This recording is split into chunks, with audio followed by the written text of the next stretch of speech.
10 sekunder igen. Får vi en sidste afslutning her. Bunde smækker lige den der op i hjørnet. Fint mål af Bunde. Kommer på banen her. Nummer 8, god mulighed til Jakob Bunde. Ej, lækker detalje. Danmark på 1-2 på et utrolig vigtigt tidspunkt. Og jeg kan faktisk godt forstå, at de brokker så lidt.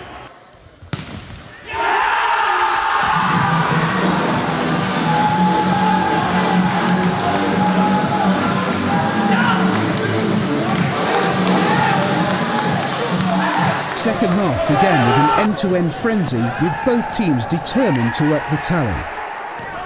But again, it was Denmark who pulled ahead with this effort from Jakob Bonde Jensen.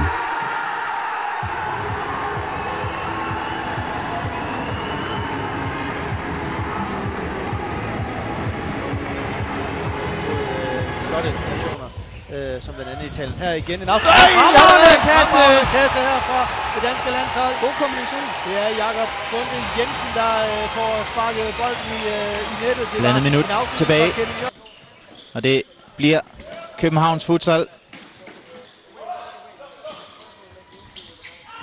der hiver sig sejrigt ud af den her. Får de et frispark.